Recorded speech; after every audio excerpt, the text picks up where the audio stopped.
So, welcome to Thrive, your agency resource.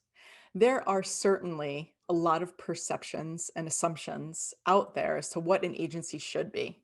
So, today we're talking about why one size doesn't fit all agencies. And my guest is Maggie Patterson, who's the owner and editorial director of Scoop Studios in Ottawa. Maggie, thank you so much for joining me today. I'm really excited to talk with you. Thank you so much for having me, Kelly. I cannot wait for this conversation because I know what's coming. Well, you told me that when you started your agency about 6 years ago, you and your business partner actually lived in different countries. So you had to figure it out. You had to essentially look at a different way than all of the other agencies that you had seen around you. Can you talk a little bit about that and the emerging start of the business? Yeah, so we had been in this, collaborative relationship for quite some time where I would do work for her, she would do work for me. And one day we were having this conversation. And I was like, you know, I am going to start an agency. And she looked at me and she said, me too.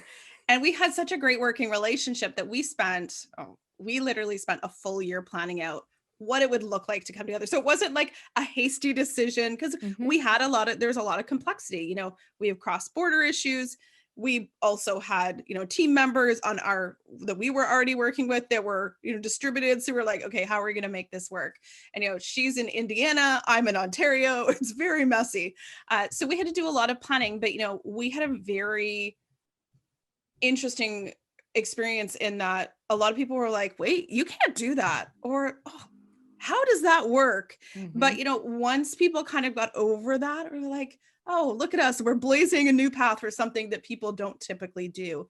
And we had a really strong working relationship for 2.5 years, and some personal circumstances resulted in her exiting the business. It was the most amicable business breakup in all time, which is another thing.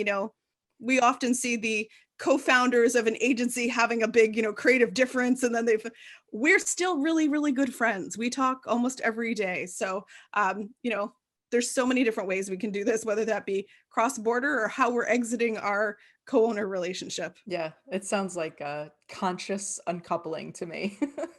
Yes, I mean, um, I'll be honest, I was a little angry for about 2 days, and then I was like, okay, I can see this is the best thing for you, and as your friend, I'm going to put that relationship first and support you, and I will figure out what we're going to do next with the agency now with you exiting. yeah. So that brings us to this next idea of, figuring out what to do with the agency, right? You and I sort of both have this rub around do-it-yourself boot camps, and we see these ads coming up on Facebook and Instagram and all these different things for these sort of what we might even call fear-based, even exploitative, profit over people courses. And these ads and these things that are out there are really focusing on the idea that an agency leader, an agency owner, is a practitioner first and doesn't actually know how to run the business. So let's start to dispel some of those myths about why those actually don't work for most agencies, let alone trying to make them work for all agencies. Yeah, I love this question. It's something that is actually a big reason I personally started mentoring agency owners, Mm. because I was working with a lot of freelancers, a lot of people who are progressing, and they kept coming to me saying, should I do this boot camp? And I was like, no, don't do this boot camp. And, the reasons I had when we would have those conversations for, don't do this boot camp was, do you understand that this is just the kind of get rich quick scheme that's being hustled by the bro marketers and online business people? Maybe we've exhausted the extent of the course market. So now we're going to start going after agency owners. And the blueprint they are pitching is very, like you said, exploitative. It's about making as much money as possible. It's about getting you to your 7 figures while you sleep kind of mentality. And it's tapping into the worst parts of us as agency owners. So many of us start our businesses as agency owners, as you said, like practitioners. I'm a copywriter, I'm a content marketer. I didn't necessarily have all the skills to start an agency. Now, I will say I did have a leg up because I did work in an agency for a long time. I did have, partnered with many agencies as a freelancer. So I had a really good idea of all the things I didn't want to do when I started my own agency. And I think that's part of the reason I was just kind of like rule book there and knowing that those blueprints weren't there. But I think it, I don't know, you've really got to watch for those signs of like, does this sound too good to be true? How does this make me feel? Do I trust this person? And, what kind Right. of business model are they personally running? If you can look at them and their agency and be like, hey, they're actually hiring $3 an hour, people on their team in the Philippines. Ew, that's not the type of business model I want to run, because Mhm. most of us are doing this in a place where it's not just about us acquiring wealth. It's about, really having a team that benefits from the collective efforts of the agency as, the entire company, not just you as the owner. So, Yeah. oh, there's so much to unpack there, Kelly. I know. We could spend an hour just on that alone, but I want to actually build on something that you said because I think it's important. You were talking about, do I trust this person, right? When you're looking at those things as a way to vet it. I think it's, do I trust this person? And then also, do I trust my own intuition, right? Because that then sort of leads to this idea that um, we as agency owners, right? And you mentor agency owners as well, so you know this. We can give them permission to create the agency that they want, not necessarily following a blueprint of what everyone else is doing. Clearly, COVID has made that more true than ever before, right? Because now we had to be remote teams for the last year, probably another 6 months at least.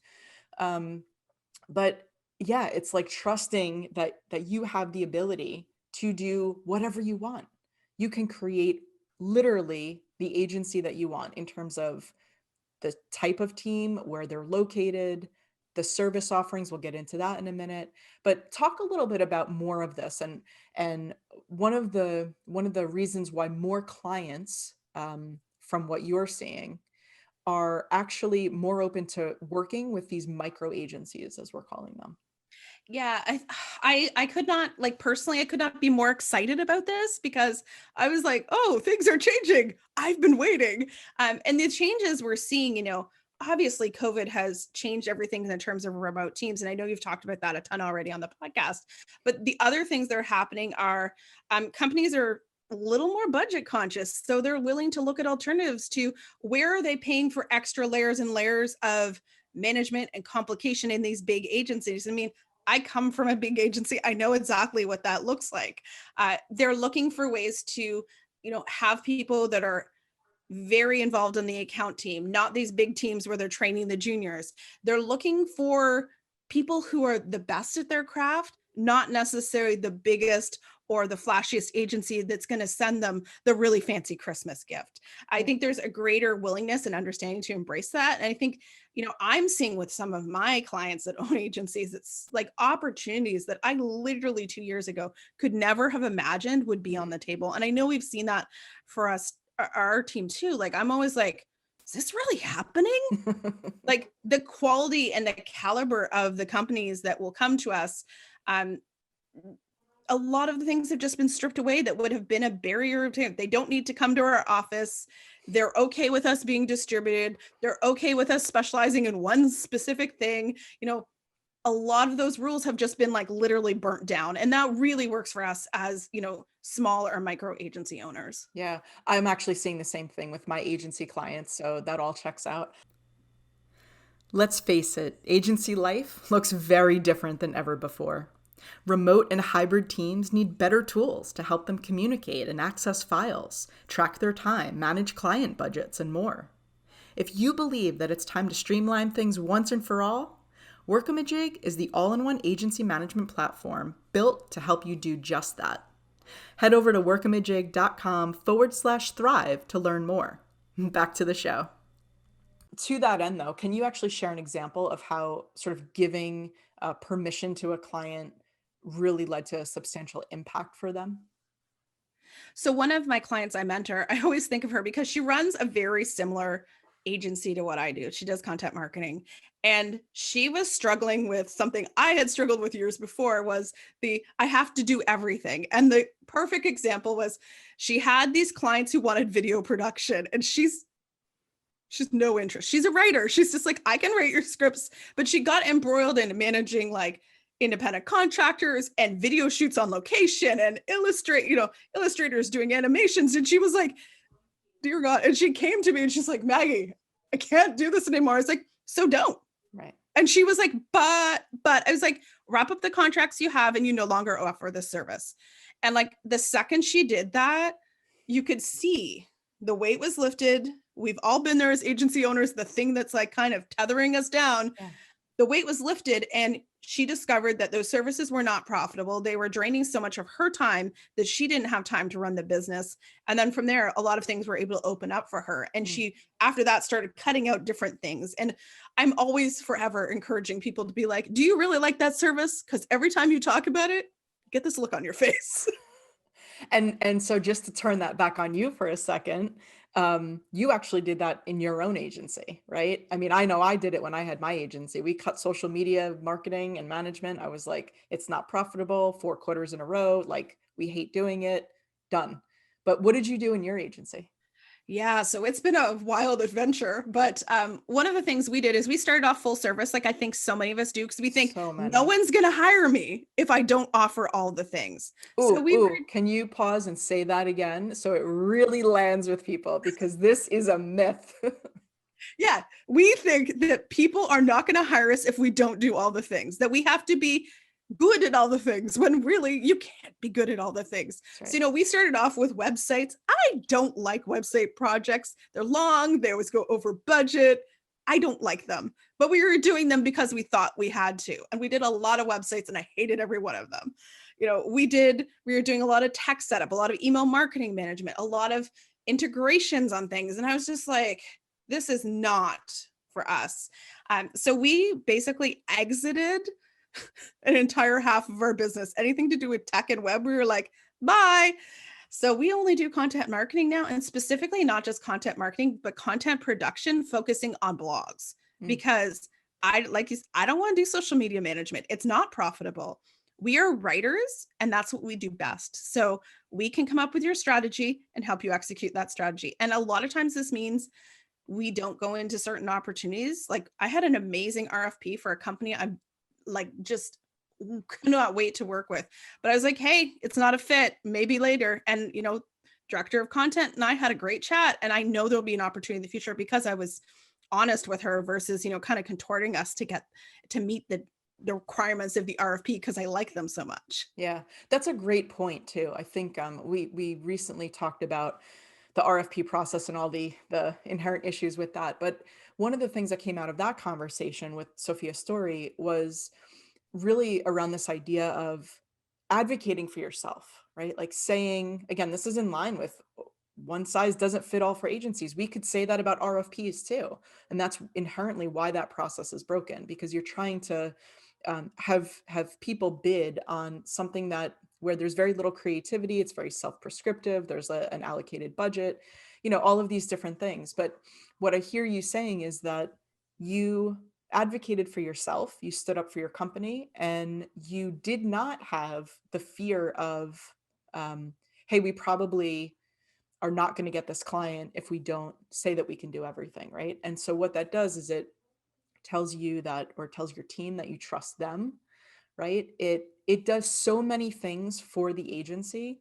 And at the end of the day, that director that you talked to respected you for it, and will absolutely come back and say, okay, now we understand that when we need your particular services, we will come back for that service, right? So yeah, let's start to wrap up around that idea, because I think that's really important here.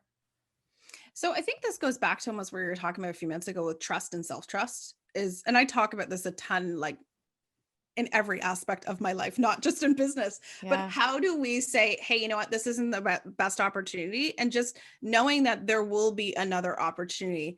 I think one of the funniest lessons for me of 2020 was, I had the initial like COVID client drop off where it was like 3 clients freaked out and they were like, ah, our budgets, guess what? They all came back. Right. But through 2020, I was just like, you know what? We have a choice as a team, and we talked about it at length. It was like, we can start to chase opportunities that are not a fit, or we can have faith that this will work out, because it always has worked out. So Yeah. trusting in the skills you and your team have, trusting your team to collaborate with you on decisions, and then trusting your own instincts as a business owner and as an agency owner. You just have to constantly build that muscle, because we don't just show up fully formed and go, hey, you know what? I'm really good at making every single decision. And some of the decisions are going to feel hard at the time, but Yeah.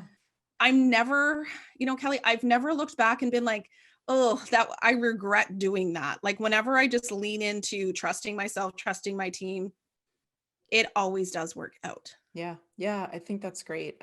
For me, it sounds like you called it faith. I think I would call it a healthy detachment from the idea of needing the business, right? I think that's a really hard thing for agency owners to really embody, because it does take courage. It does take bravery to say, hey, we're not the right fit for you. Or, man, there's a ton of money on the table, but like, it's just not the right fit for our vertical or our team or our skill set, or, our core strengths, whatever it might be.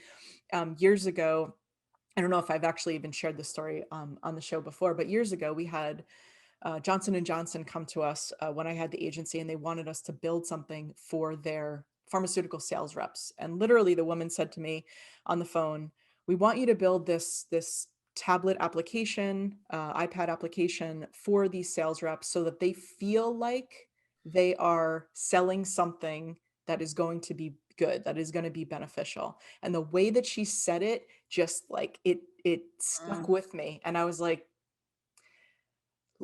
it was a ton of money. I mean, it was an enormous amount of money, probably one of the top 3 largest projects that had come into the agency as a lead.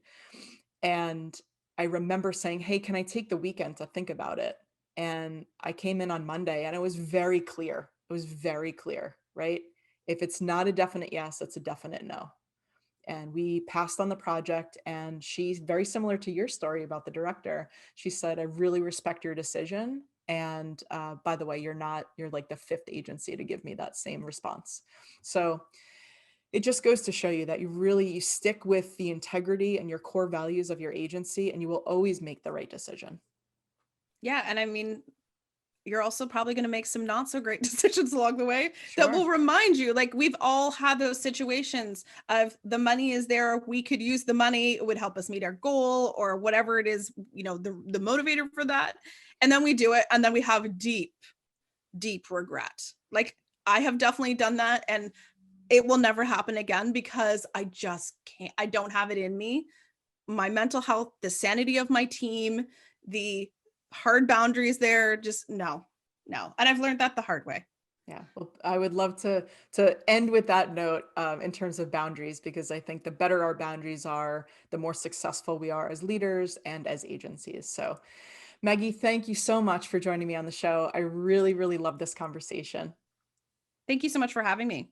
This episode has been brought to you by Workamajig, the #1 creative agency management software. Show notes at thrive.workamajig.com. Find out how your creative agency can become more productive and more profitable. Schedule your demo at thrive.workamajig.com.